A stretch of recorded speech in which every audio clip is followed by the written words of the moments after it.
నుంచి ఆ వ్యక్తులు డబ్బున్న వ్యక్తుల నుంచి అయితే ఇలా కనీసం ఒక్క మాట కూడా అనరు. ఇప్పుడు ఈ సురేంద్రనాథ్ గారు కూడా ఎందుకంటూ ఉన్నారు కొలుకుపూడి శ్రీనివాసరావు అని, ఆ పార్టీలో ఉంటూ ఉండి వెళ్ళిపోతే వెళ్ళిపో, నువ్వు 28 48 గంటల్లో రాజీనామా చేస్తున్నావు కదా, టైం అయిపోయింది కదా, రాజీనామా చేసి వెళ్ళిపో అంటున్నారు. అదే ఆయన సామర్థ్య వర్గం అయితే ఆయన అలాగా మాట్లాడతాడా? అది ఇంకో సామర్థ్య వర్గం అయితే అలాగా మాట్లాడతాడా? ఇంకా గట్టి ఏదైతే వీళ్ళు అగ్రవర్ణాలు అంటారో, నేనైతే అగ్రవర్ణాలు అన్నగానే ఇతర వర్గాలు అంటాను కానీ ఆ ఇతర వర్గాల నుంచి ఇటువంటి వచ్చినప్పుడు ఇలాగే మాట్లాడతారా? ఉంటూ ఉంటూ పార్టీ నుంచి వెళ్ళిపో అంటారా? అంటే ఇది కరెక్ట్ కాదు అంటున్నా నేను. తమ్ముడు ఒక సెకండ్ నువ్వే మాట్లాడు ఒకే సెకండ్. నేను మాట్లాడు, నేను సబ్మిట్ చేస్తాను అంతే, నువ్వే మాట్లాడు.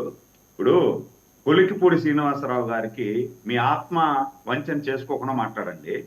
ఇప్పుడు ఎన్నిసార్లు అతనికి చంద్రబాబు గారు పిలిచి మాట్లాడారు, మీ రూట్ మార్చుకోమని ఎన్నిసార్లు మాట్లాడారు, ఎన్నిసార్లు చెప్పారు, ఆయన కట్టు దాటి ఎన్నిసార్లు ప్రవర్తించారు, మీరే ఆలోచించుకోండి. మళ్ళీ మీరు ఆ విధంగా ఆలోచించుకోవడం మీరు మాట్లాడితే మీ విజ్ఞతకి వదిలేస్తాను నేను.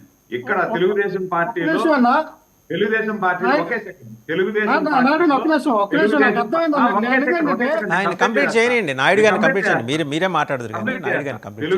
పార్టీలో ఎస్సీ ఎస్టీ మైనారిటీ బీసీల వర్గాలకే పెద్దపీట వేస్తుంది. వాళ్ళు ఒక మాట అన్నా మేము వినిపించుకునేదానికి, మేము పార్టీకి పనిచేసినా కూడా మేము వినిపించుకునేదానికి సిద్ధంగా ఉంటాం. దీంట్లో వాళ్ళు ఒక మాట అన్నారని నేను మేమేదో రెచ్చిపోయి మాట్లాడేది ఉండదు.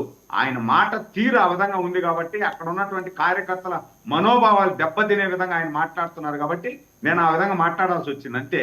అది మీరు ఆయన 10 నెలల నుండి చూస్తున్నారు ఆయన మాట తీరు. మీరు దాన్ని సమర్థిస్తారు అంటే మీ విజ్ఞతకు వదిలేస్తాను. లేదు మీరు ఆయన సమర్థించి మీరు తీసేసుకుంటామంటే తీసేసుకోండి ఆయన్ని, మాకేం అభ్యంతరం లేదు. అండ్ ఇంకోటి లక్ష్మణరావు గారు, మీరు సురేంద్ర నాయుడు గారిని తప్పట్టే ప్రయత్నం చేయకండి. నేను తప్పు చేసినా సరే అన్నారు ఆయన, ఆ మాట అన్నారు, మీరు గుర్తు చేసుకోండి ఒక మాట. నేను చాలా స్పష్టంగా నేను తప్పు చేసినా సరే అనే మాట అన్నారు ఆయన. ఆయన ఏదో కమ్మకులొస్తుంది కాబట్టి ఆయనకి మినహాయింపు ఇవ్వాలని ఆయన ఏం అడగల. ఆయన వాసుదేవన్ గారు, నేను అనేది ఏంటంటే ఇక్కడ పార్టీలో ఎవరైనా క్రమశిక్షణకి వాళ్ళకున్నటువంటి పరిధిలో లిమిట్స్ దాటి వెళ్తే ఎవరైనా ఖచ్చితంగా క్రమశిక్షణ చర్యలు తీసుకుంటారు, మీరు దానికి కాదనట్లా. కానీ అక్కడ కొలుకుపూడి శ్రీనివాసరావు గారు ఆయన అధికారంలో రాగానే కొన్ని దుద్దుడికి చర్యలు చేశారు, మనం చూసాం. ఆయన బుల్డేజర్ తీసుకెళ్లి ఆ ఇల్లులు పడగొట్టడం కానీ, మహిళల పైన అసభ్యంగా ప్రవర్తించడం కానీ ఇవన్నీ మనం చూసాం. కానీ అక్కడ కంట్రోల్ చేయవలసిన బాధ్యత ఎవరిది అంటే జనరల్గా ఏంటంటే అదంతా మీ పార్టీ కల్చర్కి కొద్దిగా ఐడెంటిఫై అయింది కాబట్టి ఆయన ఏమైనా మీరు దగ్గర తీసుకునే అవకాశం ఉందా? సార్, మా పార్టీలోకి ఎవరు వచ్చినా మేము వెల్కమ్ చెప్తాం, ఆహ్వానిస్తాం అండి. వాళ్ళు వీళ్ళు కాదు. ఇక్కడ అంటే ఈ బుల్డోజర్తో కోల్చడం ఇలాంటివన్నీ కొంచెం మీకు దగ్గరగా ఉన్నాయి కదా అవన్నీ మీ విధానాలు. మేము మా పార్టీలో ఉన్న వాళ్ళందరూ కూడా గొడవలాడడానికి వెళ్ళేవాళ్ళు.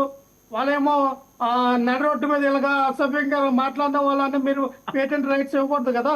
నేనేమంటానంటే మెజారిటీ అలాగే ఉంటారు కదా, మీ పార్టీలో మెజారిటీ అలాగే ఉంటారు కదా. అది కరెక్ట్ కాదన్న వాసుదేవన్ గారు. మెజారిటీ పీపుల్ అందరూ అలాగ ఉంటారని మనం అలాగ అనుకుంటాం. కానీ వాసుదేవన్ గారు, నేనేమంటానంటే ఇక్కడ కొలుకుపూడి శ్రీనివాసరావు గారు అవనియండి, వర్మ గారు అవనియండి, లేదా అక్కడ కొలుకుపూడి శ్రీనివాసరావు గారు నియోజకవర్గంలో ఇన్ఛార్జ్ అవ్వండి, వీళ్ళందరూ కూడా వాళ్ళకు ఉన్నటువంటి సమస్య ఏంటంటే పిలిపించి మాట్లాడండి. ఇదే రమేష్ రెడ్డి గారికి కేసీఆర్ చిన్ని గారు ఎందుకు కుమ్మకాయాలా, ఎందుకు ఈయన మీదకి మీరు ఆయన్ని ఒక అస్త్రంలో వినియోగించాలా అంటే ఇక్కడ అధినాయకుడి యొక్క నిర్లక్ష్యం అర్థమవుతూ ఉంది. అంటే అక్కడ కావాలని కుంపటి పెడుతూ ఉన్నారు. మీరు ఉండండి పార్టీలో వెళ్ళిపోండి అని. కొలుకుపూడి శ్రీనివాస్ అన్న వ్యక్తి చాలా వెల్ ఎడ్యుకేటెడ్. ఎంతమంది ఐఏఎస్ ఐపీఎస్లకి తరబేతి ఇచ్చినటువంటి ఆ ఐఏఎస్ విద్యార్థులు అయ్యే ఆ వ్యక్తులకి తరబేతి ఇచ్చినటువంటి వ్యక్తి అయినా, అలాంటి వ్యక్తులు కూడా కొంచెం నాలెడ్జ్ ఉంటుంది. ఎక్కడైనా ఇప్పుడు మన జీవరెడ్డి గారు వెళ్ళిపోయారు, జీవరెడ్డి గారు తప్పు చేసి వెళ్ళిపోయారా? అక్కడ జరిగినటువంటి అవినీతిని ఆయన ప్రశ్నించి వెళ్ళిపోయారు. ఇగో ఇలా జరుగుతూ ఉంది, ఇది అవినీతి జరుగుతుంది. సురేంద్రనాథ్ గారు అంటే మీరు పెద్ద మాట్లాడుతూ ఉన్నారు. పవన్ కళ్యాణ్ గారు చాలా త్యాగం చేశారు, త్యాగరాజు, త్యాగమూర్తి అని. 154 సీట్లు త్యాగం చేసినటువంటి త్యాగమూర్తి అండి పవన్ కళ్యాణ్ గారు. ఎవరు త్యాగం చేస్తారు సార్? 21 సీట్లు తీసుకున్నారు, 154 సీట్లు త్యాగం చేశారు ఆయన. మీరు ఎందుకు ఆయన్ని మీరు అంత బలవంతంగా మీరు త్యాగం చేసినట్టు చేశారు? ఆయన వదిలేస్తే 175 సీట్లు ఆయన పోటీ చేసిన 175కు 175 ఆయన గెలుచును 100కు 100% స్ట్రైక్ రేట్ ఆయనకు వచ్చేది. ఆయన ఎందుకు త్యాగం చేయడానికి మీరు అంత బలవంతంగా ఎందుకు ఒప్పించారు నాకు అర్థం కావట్లేదు. ఎందుకంటే పవన్ కళ్యాణ్ చెప్తూ ఉన్నారు, అదే నాగేంద్రబాబు కూడా చెప్తూ ఉన్నారు, మేము ఎవరి